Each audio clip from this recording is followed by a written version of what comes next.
Hello everyone, आज की इस वीडियो में हम IBACIO 2025 की 16 सितंबर की थर्ड शिफ्ट में पूछे गए मैथ्स के क्वेश्चन डिस्कस करने वाले हैं।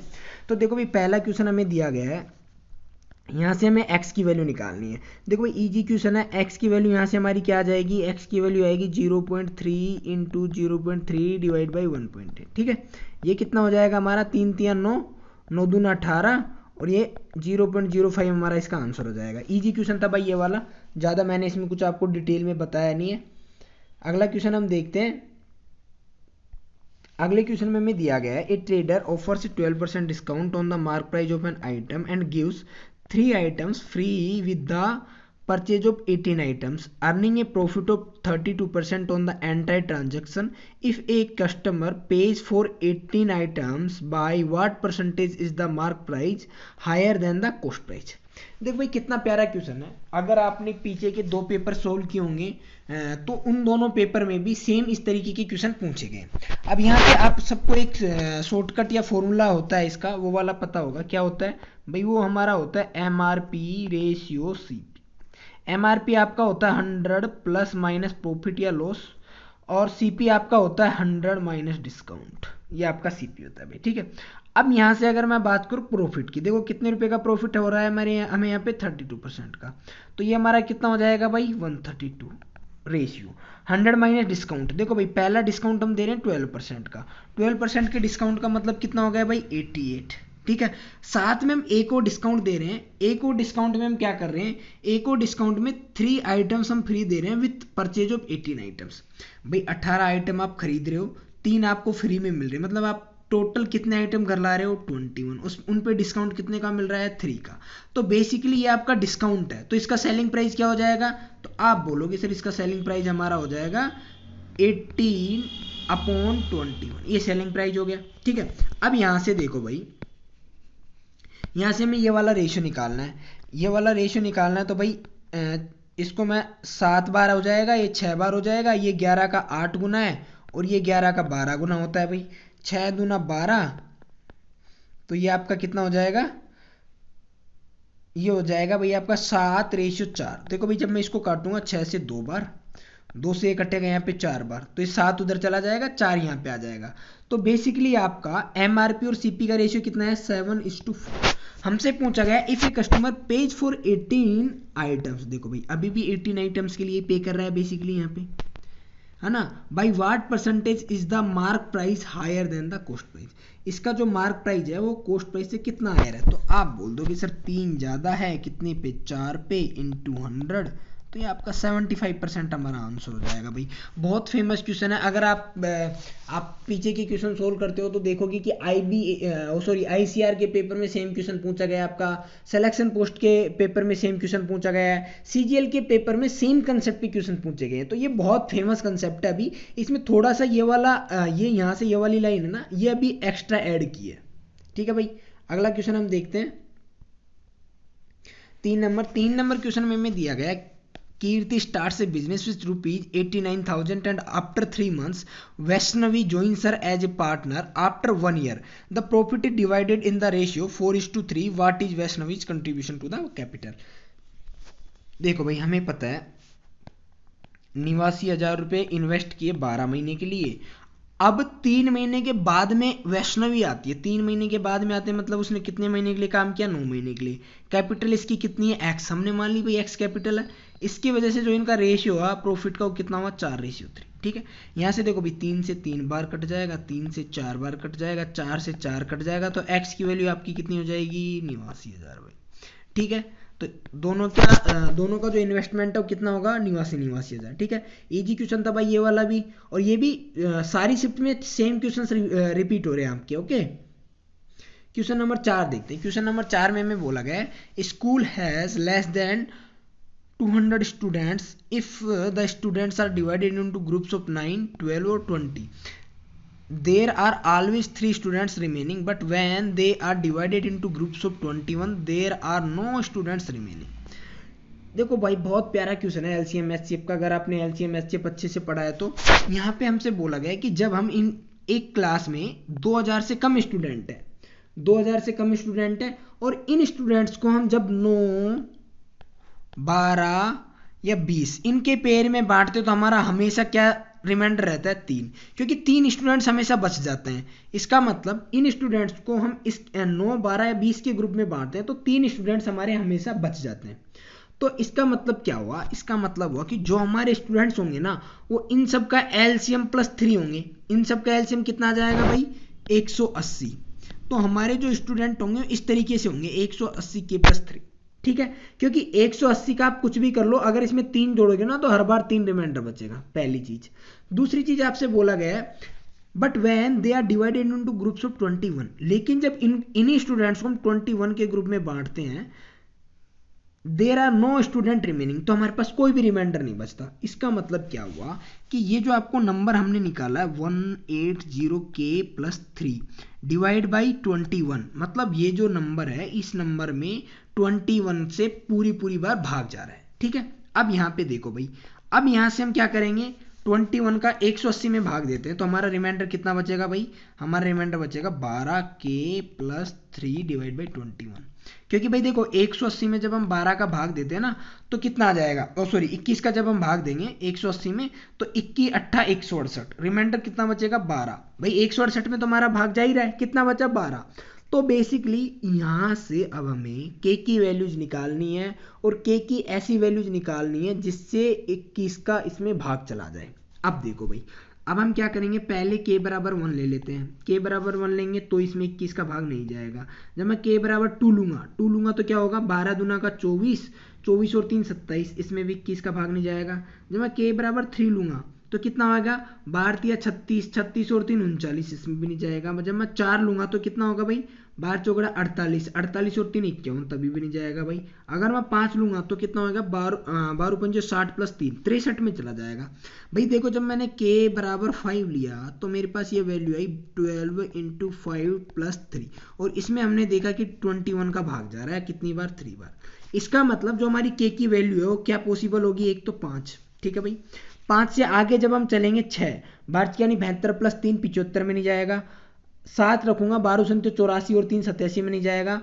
12 × 96 और 3 99 में नहीं जाएगा। 12 नारी 108, 12 दाई 110 और 12 का 11 गुना आपका 132 + 3 135, 12 का 12 गुना 144 + 3 147। मतलब जब k बराबर 12 होगा भाई, एक हमारी वैल्यू सेटिस्फाई की कितने पे, k बराबर 12 पे।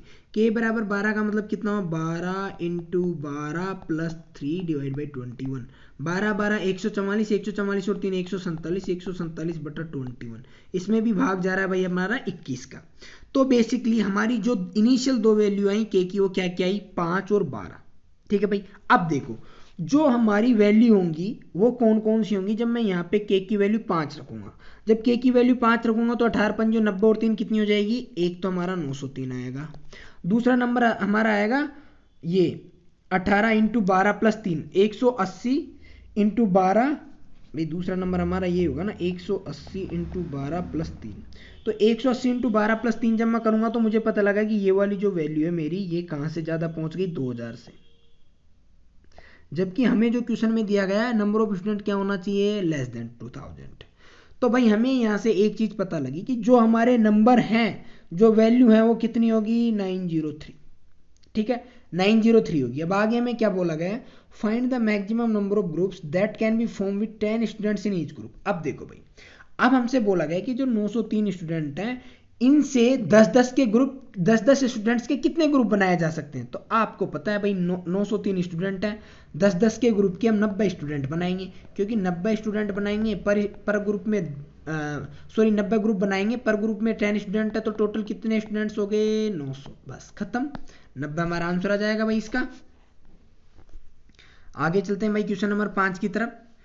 क्वेश्चन नंबर 5 में बोला गया है the ratio of the time taken by pipe A and B to fill an empty water tank is 9:4। Okay, pipe A और B किसी टैंक को भर रहे हैं तो उनकी एफिशिएंसी का रेशियो 9:4, ठीक है भाई। आगे बोला गया pipe C empty the entire tank in 1 hour। Pipe C है वो अकेला एक टंकी को 1 घंटे में खाली कर देता है भाई, ये लो। Okay, when all 3 pipes are open together the tank is filled in 1.5 hour. जब इन तीनों को हम खोल देते हैं A plus B minus C, इन तीनों को जब हम खोल देते हैं तो टैंक 1.5 आवर में फुल हो जाता है। ठीक है, अब भाई मैं क्या करता हूँ, मैं ना इनको चेंज कर लेता हूँ मिनट में। ठीक है, ये 1.5 आवर है मतलब कितना 19 मिनट, ये 1 आवर मतलब कितना 16 मिनट। जब मैं यहाँ से इनका एलसीएम लूँगा कितना आ जाएगा भाई, मेरे पास एलसीएम आ जाएगा 180।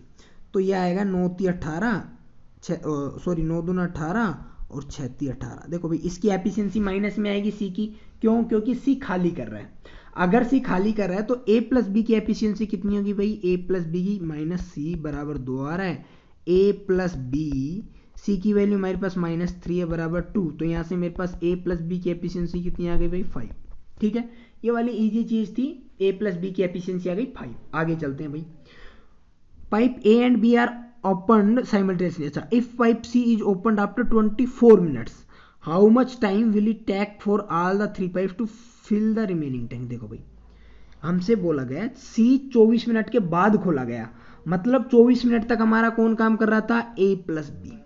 ए प्लस बी की एफिशिएंसी कितनी है 5, 5 की एफिशिएंसी से कितना मिनट काम किया 24 मिनट, 24 पंजो 120, कितना काम हो गया भाई 120। ठीक है, टोटल काम कितना था 180, काम कितना हो गया 120, बचा कितना 60। ये काम कौन कर रहे हैं, ये काम तीनों ए प्लस बी माइनस सी तीनों मिलके कर रहे हैं। तीनों की एफिशिएंसी कितनी है 2, तो इनको तीनों को मिलके 60 काम करने में कितना टाइम लगेगा, तो आप बोल दोगे जी इन तीनों को मिलके 60 काम करने में 30 सेकंड का समय लगेगा। तो हमारा आंसर क्या हो जाएगा 30 सेकंड भाई। ठीक है, अगले क्वेश्चन की तरफ चलते हैं, क्वेश्चन नंबर 6। देखो भाई क्वेश्चन नंबर 6 में हमें बोला गया one pipe can fill a tank in 22 hours, another pipe can empty the full tank in 33 hours. If both pipes are open simultaneously find the time taken to fill the tank. Okay भाई, देखो भाई ये 22 है, ये 33 है, दोनों का LCM लेंगे कितना आएगा 66, इसकी एफिशिएंसी 3, इसकी एफिशिएंसी 2, तो कितना टाइम आ जाएगा भाई 66/5। ठीक है, ओके, इसको बोला गया इसका 2/3 काम करने में कितना टाइम लगेगा भाई, इसका 2/3 काम करने में ना। फाइंड द टेकन, अच्छा if both the pipe open simultaneously find the time taken to fill the tanks 2/3 part. 2/3 part का कितना मतलब हो जाएगा भाई, ये 3 से कटेगा कितने बार 22 बार, 22 दूना 44, 44/5। ओहो देखो भाई, देखो ये आपका 22 घंटे में भर रहा है और ये आपका 33 घंटे में खाली कर रहा है। ठीक है, तो आपकी कुल मिला के इन दोनों की एफिशिएंसी होगी 3 - 2 = 1।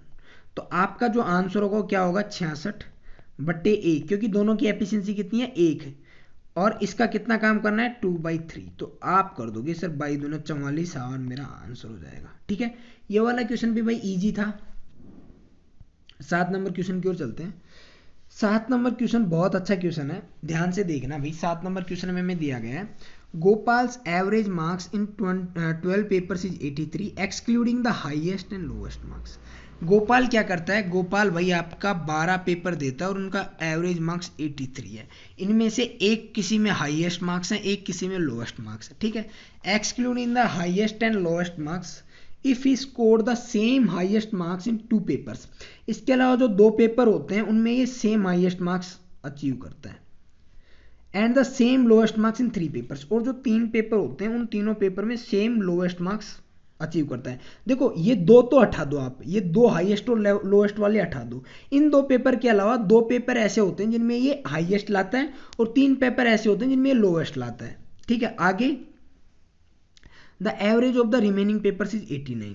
अब इसके बाद में क्या होता है, the average of the remaining papers. देखो भाई कितने पेपर बचे 3 2 5, 5 और 2 7, तो कितने पेपर बचे 5, 5 पेपर का एवरेज है 89। ठीक है भाई साहब, आगे आपसे बोला गया and the difference between the highest and lowest marks is 39।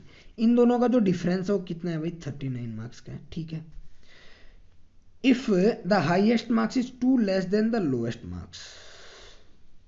अच्छा, if the highest marks is 2 less, अगर जो हाईएस्ट मार्क्स है ये वाला आपका, ये अगर आपका 2 कम होता and the lowest marks is 6 more, और जो लोएस्ट मार्क्स है 6 ज्यादा होता, then find the average of all 12 papers. अरे भाई देखो इतना लंबा इसने लिखा है, इसका जो जीस्ट है वो क्या है, इन सबसे कोई लेना देना है ही नहीं।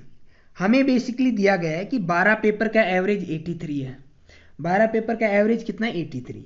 जो 2 पेपर हैं हाईएस्ट जिनमें नंबर आ रहे थे उनका अगर 2 नंबर कम होता और जो 3 पेपर है जिनमें लोएस्ट नंबर आ रहे थे उनमें अगर सब में 6 नंबर ज़्यादा होता तो एवरेज में कितना चेंज होता। तो आप बोलोगे कि सर 2 पेपर में 2 नंबर का कम होता तो टोटल कितने नंबर कम होते 4। अगर 3 पेपर में 6 नंबर ज़्यादा होता तो हमारा टोटल ज़्यादा कितना होता 36 18। मतलब हमारा जो एवरेज चेंज हो कितने का था 14 का। हमारे पास अब जो एवरेज आएगा वो कितना, उसमें कितने नंबर ज्यादा आएंगे 14 नंबर। तो आप बोलोगे कि सर 83 नंबर 83 एवरेज तो हमारे पास पहले से था, अभी हमारे पास क्या हुआ 14 नंबर बढ़ गए। ये 14 नंबर बढ़े कितने पेपर में बटेंगे 12 पेपर में। तो हमारा जो एवरेज हो जाएगा वो क्या हो जाएगा भाई 7/6, 6 एकम 6 84 सही 1/6 हमारा आंसर हो जाएगा भाई। बहुत प्यारा क्वेश्चन है, हमें किसी चीज से कोई मतलब नहीं है, हमें ये देखना है कि जो ये 2 पेपर है इनमें 2 की कमी हो गई और ये जो 3 पेपर है इनमें 6 की वृद्धि हो गई। इनसे जो नेट चेंज हुआ वो 14 का हो गया और 14 के नेट चेंज होने से जो एवरेज है 83 उसमें कितना चेंज हुआ। बस ये वाला हमारा क्वेश्चन है भाई।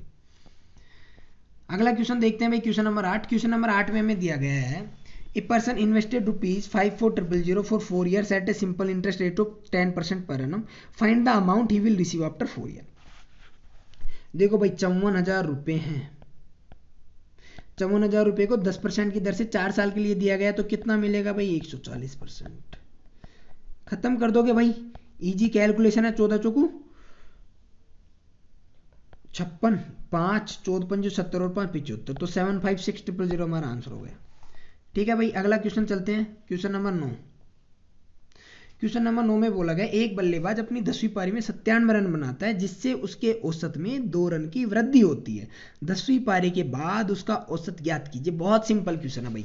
देखो मैं आपको एक तरीका बताता हूँ इसको करने का। 10वीं पारी में कितने रन बनाए 97 और 97 रन बनाने से कितने एवरेज में वृद्धि हो गई 2 की। इसका मतलब इस 10वीं पारी के अलावा जो बाकी के 9 पारियां थी उन 9 पारियों में इसने सबको कितना कितना नंबर दिया 2। मतलब इन 9 लोगों को इसने कितना दिया 18 रन दे दिया। तो इसने क्या किया बेसिकली 97 में से 18 घटा 2 ये हमारा 79 एवरेज आ जाएगा भाई। ठीक है 79 एवरेज कब का आया 10वीं पारी के बाद का। अगर हमसे पूछ लेता कि 10वीं पारी से पहले का एवरेज क्या होगा तो हम बोल देंगे भाई देखो 97 था 10 इंटू 2 कर दो, इसमें से अगर मैं 20 घटा दूंगा तो 77 हमारी 9वीं पारी का 9 पारियों तक एवरेज आ जाता। तो ये चीज ध्यान रखनी है आपको कि ऐसे बोला जाए कि 10वीं पारी में 97 रन बनाता है। देखो 10वीं पारी में 97 रन बनाए और एवरेज में कितने का चेंज हुआ 2 का। 2 का चेंज होने का मतलब क्या हुआ 10वीं पारी में इसने रन बनाने के बाद अपने खुद के पास रख लिए, जो एक्स्ट्रा 2 रन थे वो इन 9 में बांट दिए। तो कितने रन बांटे 18। इसके 18 बांटने के बाद भाई इसने 18 बांट दिए तो इसके 18 बांटने के बाद कितने बचे थे 79। तो यही एवरेज होगा। अगर हमसे बोला जाए कि ये जब 10वीं पारी इसने खेली उससे पहले कितना एवरेज था तो वैसे तो हमें दिया ही गया भाई 2 रन कम है तो 79 से 2 कम कर लो 77। या फिर आप बोल दो कि भाई 97 इसने रन बनाए। अगर ये 10वीं पारी से पहले होता तो ये क्या करता 10 लोगों को 2-2 रन देता तो कितना एवरेज आ जाता 77। ये बहुत फेमस क्वेश्चन है, मोस्ट रिपीटेड क्वेश्चन है भाई आपका एवरेज का। तो ये वाला तरीका ध्यान रखना आप। अब हम चलते हैं क्वेश्चन नंबर 10 की ओर। क्वेश्चन नंबर 10 में हमें दिया गया है 2 years ago the average age of A, B and C was 23। देखो भाई 2 साल पहले A plus B plus C का एवरेज कितना था 23। 2 साल पहले की बात की जा रही है। अगर मैं आपकी बात करूं तो कितना होगा 23 इंटू 3 प्लस 2 साल पहले की बात है तो ये इनका एवरेज होगा भाई। और सॉरी ये इनका सम होगा भाई। देखो चलो ठीक है दूसरे तरीके से बता देता हूं मैं। एक बात बताओ भाई आप 2 साल पहले एवरेज कितना था 23, अभी एवरेज कितना होगा 25। तो अभी A plus B plus C का सम कितना हो जाएगा। आप बोलोगे सर इनका सम ये हो जाएगा भाई 25 75। पहली चीज आगे चलते हैं। After 2 years the average age of A and C will be 14 years। After 2 years 2 साल के बाद में एवरेज 14 होगा। अभी एवरेज कितना है तो आप बोल दोगे कि सर अभी का जो एवरेज हो 12 होगा। 12 इंटू 2 बराबर 24। हमसे पूछा गया व्हाट विल बीज एज। बीज एज मतलब इन दोनों को हम सब्सट्रैक्ट कर दें तो यहाँ से बी की एज कितनी आ जाएगी भाई हमारी 75 में से 24 जाएगा 51। ये बी की परसेंटेज हो गई। व्हाट विल बी बीज एज आफ्टर 7 years। अगर 7 year बाद की बात करें तो इसमें 7 जोड़ दो भाई कितनी आ जाएगी हमारी 58 और सॉरी 58 years। तो हमारा 58 आंसर हो जाएगा। ये भी इजी क्वेश्चन था भैया आपका। आगे चलते हैं क्वेश्चन नंबर 11 की तरफ। क्वेश्चन नंबर 11 में हमें दिया गया है भाई 65 किलोमीटर पर आवर की चाल से चलने वाली एक बस 10 घंटे में एक यात्रा पूरी करती है। 5 घंटे में समान दूरी तय करने के लिए उसे किस चाल से चलना होगा। देखो भाई, जब ये इसका टाइम पहले कितनी ले रही थी 10, तो कितनी स्पीड से चलती है 65। अब टाइम कितनी ले रही है 5। तो भाई जब टाइम का रेशियो आपका 2:1 है तो स्पीड का रेशियो 2:1 हो जाएगा। सॉरी, टाइम का रेशियो 2:1 है तो स्पीड का रेशियो 1:2 हो जाएगा। एक की वैल्यू आपकी 65 है, दो की वैल्यू आपकी 130 हो जाएगी। सीधी सीधी क्वेश्चन में दिया हुआ है 130 लगाओ और आगे निकलो। ठीक है भाई, क्वेश्चन नंबर 12 देख लेते हैं। क्वेश्चन नंबर 12 में हमें दिया गया है the speed of A boat in still water is 5 times the speed of the current. जो बोट की स्पीड है और जो करंट की स्पीड है उनका रेशियो 5:1। बहुत अच्छा भाई। The boat takes 5 hour to travel 36 kilometre downstream. 36 kilometre चल रही है, डाउन स्ट्रीम में जा रही है, मतलब इनकी दोनों स्पीड ऐड हो जाएगी। दोनों स्पीड ऐड हो गई, कितनी हो गई 6x plus. And half the distance up stream, और आधी दूरी अप स्ट्रीम में चलती है, मतलब 36 का आधा कितना हुआ 18 किलोमीटर। अप स्ट्रीम में चलना है मतलब ये स्पीड कम हो जाएगी, तो कितनी हो जाएगी 4x। और ये टोटल कितना टाइम ले रहा है 5 घंटे। देखो भाई, जब अप स्ट्रीम में सॉरी डाउन स्ट्रीम में जानी है तो बोट की स्पीड और आपकी करंट की स्पीड ऐड होगी तो 6x हो जाएगी। जब अप स्ट्रीम में जा रही है तो ये सब्सट्रैक्ट हो जाएगी तो 4x हो जाएगी। हमें निकालना है find the speed of boat in still water, मतलब कुल मिला के हमें क्या निकालना है 5x की वैल्यू निकालनी है। ठीक है भाई, देखो 6 से 6 बार कटेगा तो ये हमारा होगा 6/x, और ये हमारा कितना हो जाएगा, ये हमारा हो जाएगा भाई 9/9 क्या है, और भी भाग दे दो भाई इसमें 4.5 ये हमारा हो जाएगा 4.5/x बराबर 5। तो यहाँ से जब मैं x की वैल्यू सॉरी 5x की वैल्यू निकालनी है ना, तो 5x की वैल्यू हमारी कितनी हो जाएगी 6 और 4 10.5, खत्म भाई। ये x इधर आ जाएगा तो 5x की वैल्यू कितनी हो जाएगी 10.5। आगे चलते हैं भाई क्वेश्चन नंबर 13 की तरफ। क्वेश्चन नंबर 13 में बोला गया हमें 351 और 358 के बीच आने वाली अभाज्य संख्याओं की संख्या कितनी है। ठीक है भाई, 351 और 358 के बीच आने वाली अभाज्य संख्याओं की संख्या। देखो भाई 351 से आगे चलते हैं 352, जो कि 352 हमारा है वो अभाज्य नहीं है, क्यों, क्योंकि इसमें 2 सम आ गया। फिर 353 को देखते हैं भाई। हमें जब कोई नंबर निकालना होता है कि प्राइम नंबर है या नहीं है, तो इसके आसपास स्क्वायर नंबर देखते हैं। इसके आसपास स्क्वायर नंबर है 19, तो मतलब ये जो डिवाइड होगी वो 19 से किसी छोटी संख्या से डिवाइड होगी भाई। ठीक है, तो 19 से छोटी संख्या से डिवाइड होगी। देखो इसमें 3 4 5 6 7 8 9 10 11 11 का भाग जाएगा क्या, 11 का भी नहीं जाएगा भाई, 12 13 का जाएगा, 13 दूना 26 और 5 और 4 9 53 65 33 7 93, 13 का भी नहीं जा रहा भाई, 14 15 16 17 दूना 34 1 17 का भी नहीं जा रहा और 19 का भी नहीं जा रहा। तो ये वाला नंबर आपका प्राइम नंबर है भाई। ठीक है, 353 आपका प्राइम नंबर है। इससे आगे हम चलेंगे 354 हमारा प्राइम नंबर नहीं होगा। इससे आगे हम जाएंगे 355 भी हमारा नहीं होगा, 356 भी नहीं होगा हमारा। फिर आता है हमारा 357 देखो कितना है 7 और 3 10 और 5 15 है, तो ये तो आपका वैसे ही 3 का मल्टीपल हो गया, तो ये भी हमारा प्राइम नंबर नहीं होगा। तो बेसिकली जो हमारा प्राइम नंबर निकल के आता है इन दोनों नंबर के बीच में एक की ओर कितना है 353। ठीक है भाई, आगे चलते हैं क्वेश्चन नंबर 14 की ओर। क्वेश्चन नंबर 14 में हमें दिया गया है एक पुरुष को प्रत्येक माह 2750 वेतन प्राप्त होता है। वह प्रत्येक माह अपने वेतन के 68% की बचत करता है। उसका मासिक व्यय ज्ञात कीजिए। भाई सीधी सी बात है, 2750 में से 68% जब बचत कर रहा है तो खर्च कितना करेगा उसका 32%। बस ये वाली वैल्यू में निकालनी है, खत्म। इजी क्वेश्चन है भाई इसका। आगे चलते हैं भाई हम क्वेश्चन नंबर 15 की ओर। क्वेश्चन नंबर 15 में हमें दिया गया है if two successive discount of 10.5% and 20.25% are given on a mark price of ₹1 lakh, what is the final selling price. अरे भाई देखो बहुत कैलकुलेटिव क्वेश्चन है। हमें बोला गया है कि हमें क्या करना है, 2 डिस्काउंट देने। पहले डिस्काउंट हमारा 10.5% का है, दूसरा डिस्काउंट हमारा 20.25% का है। तो भाई हमें पता है हमारी जो वैल्यू है वो है ये। इसमें हमें पहला डिस्काउंट 10.5 का देना है। अगर मैं 10.5 का डिस्काउंट दूंगा तो भाई कितने हमारा सेलिंग प्राइस ही होगा 89.5, और जब मैं इस पर 20.25% का डिस्काउंट दूंगा तो मेरा इसका एसपी होगा 79.75%। ठीक है भाई। अब देखो यहाँ से हम कैलकुलेशन कर लेते हैं, 0 का तो साहब हटा देते हैं, 0 तो हमारा कहीं पे कट जाएगा।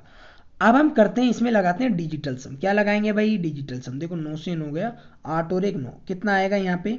9 से 9 गया 8 और 1 9, तो यहाँ पे कितना बचेगा? 4। ठीक है, अब यहाँ पे आ जाते हैं 79 का 9 गया, 7 और 7 14 और 4 18 और 1 यहाँ पे बचेगा। तो कुल मिला के इसका डिजिटल सम कितना आएगा भाई हमारे पास? 4। अब ऑप्शन में देखते हैं कौन से ऑप्शन का डिजिटल सम 4 बन रहा है। ये आते हैं देखो, 7 और 1 8 और 1 9, 7 और 2 9, ये तो गए भाई आपके पूरे पूरे। ये गए 6 और 2 8 और 1 9, तो इसका डिजिटल सम बना 4। इसका डिजिटल सम बना 7 और 2 9, 7 और 3 10 और 6 16 और 2 18, इसका सम बना भाई 5। इसका बना कितना? 7 और 3 10 और 4 14, 14 और 4 18 और 6 तो 6 3 9, इसका सम बना भाई 7। इसका सम बना 7 और 3 10, 10 और 7 17 और 1 18, 2 6 1 5 और 1 6, इसका सम बना भाई। हमें निकालना था डिजिटल सम 4 किसका है, तो हमारा ऑप्शन हो जाएगा ए। खत्म, पूरी कैलकुलेशन करने की हमें कोई ज़रूरत नहीं है। ठीक है भाई, अगला क्वेश्चन देखते हैं। Question number 16। क्वेश्चन नंबर 16 में हमें दिया गया है the current population of A town is 370000 and it is increasing at a rate of 25% per year. What is the difference between the population of the town 3 years ago and 2 years ago? भाई बहुत प्यारा question है। देखो भाई, आपको पता है 3 साल, ये जो पॉपुलेशन है 370000, ये करंट पॉपुलेशन है। अगर मैं बात करूं 3 साल पहले कितनी पॉपुलेशन होगी, तो आप बोलोगे सर 25% बढ़ रही है। 25% बढ़ने का मतलब है 5/4 हो जा रही है। ठीक है, अगर मैं 3 साल पहले की बात करूं तो आप बोलोगे सर ये 5 की वैल्यू है, 4 की निकाल लो, फिर ये 5 की वैल्यू है, 4 की निकाल लो, फिर ये 5 की वैल्यू है, 4 की निकाल लो, तो आप पहुंच चुके भाई 3 साल पहले। अगर मैं बात करूं 2 साल पहले की, तो आप बोलोगे सर उसमें क्या हो गया, 2 साल पहले की भी निकाल लेते हैं। 2 साल पहले की में हम क्या करेंगे? 2 साल पहले की में हम 370000, इसका 4/5 को हम 2 बार मल्टीप्लाई कर देंगे। ये लो भाई, ये 2 साल पहले की वैल्यू हो गई। अब हमें इन दोनों का ही तो डिफरेंस निकालना था, तो हमारा यहीं पे हमारी आधी मेहनत, सॉरी आधा क्वेश्चन सोल्व हो जाएगा।